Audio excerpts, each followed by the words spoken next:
Hey guys, welcome to another episode of Day in the Life of Vintage Classic Specialist. So today we finally rolled the 5920 3-window deluxe bus in from outside. Paint's basically all done. There's going to be a little touch up here and there, a little bit more buffing and stuff that needs to be done, but overall it is done. So glad to have it in the shop finally. Rafa and I spent, honestly, probably like an hour today going through this bus, making a massive parts list. We placed that order from Wolfsburg West. I actually spoke to the owner later in the day, and he's thinking that he has a lot of the things that we ordered. So we need to get his boxes out and go through them, and not a big deal. The things that we ordered that he already has, we'll send back, but we were really anxious to get going on this thing, so we just went ahead and ordered pretty much everything that we at least didn't think he had. Turns out he probably has some of it. Not a big deal. We'll send it back. Wolfsburg West, super good about that. But anyway, yeah, so massive order for this one coming tomorrow. And then, again, we'll dig through all his parts. So between the order and the parts that he already had, this thing should start going together. Probably first thing will be to do the wiring on it. So I will probably start the wiring tomorrow. The main harness is already pulled through, but that's it. Everything else needs to be done. Switches installed, everything, all the components. Yeah, other than the main harness being pulled from front to back, everything else needs to be done wiring wise. So we'll do the wiring and some other things, and then it'll probably go to Octavio's shop for the headliner and sliding ragtop maybe later this week, which I think they're going to have this bus's almost twin done with those same things by then. So yeah, we'll probably swap one bus for the other, and then maybe by next week we'll have both of them in here, which will be cool. I think this one will probably stay here. The other one's probably going to go here. We'll move the Gia probably here. I don't know. We'll see. We'll figure it out, but plenty of room for all of them.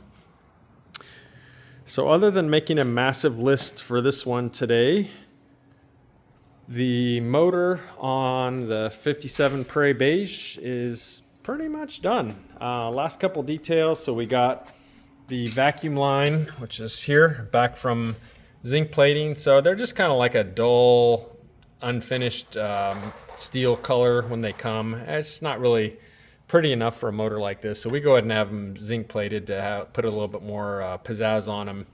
So that went in, and then the owner did not have the correct coil for this car, so we pulled one out of stock and completely restored it. So I think those were pretty much the last two things on the motor. I take it back, one more.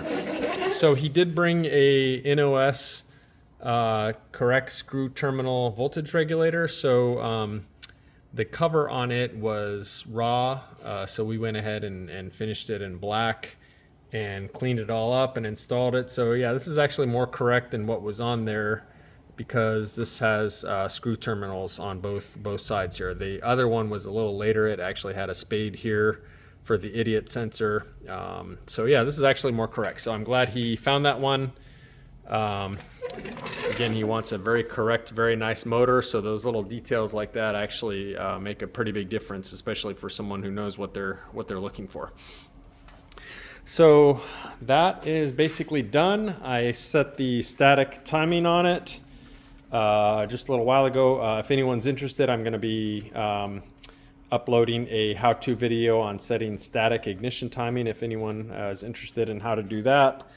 Went ahead and put about 2.5 quarts of oil in it. I connected the heater boxes to their control. So heater is all hooked up now. What else did we do today? Rafa started working on the radio as far as getting it all connected. We're going to have to make a bracket to support it. It's kind of a heavy radio. And yeah, we don't want it flopping around in there. We almost always make a bracket to support these radios in these cars, because they're really only attached at the dash, via the sheet metal of the dash. They really need to be supported. So he's going to pick up some metal, I think, in the morning and make that.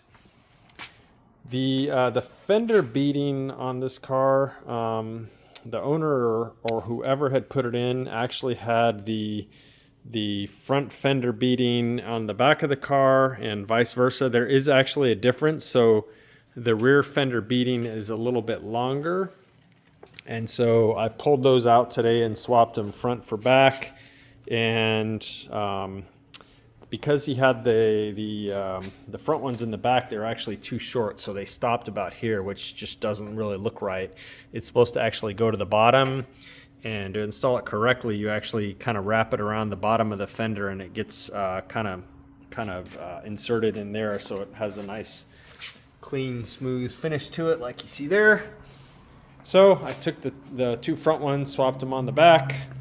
Took the back ones and swapped them onto the front, at least this side.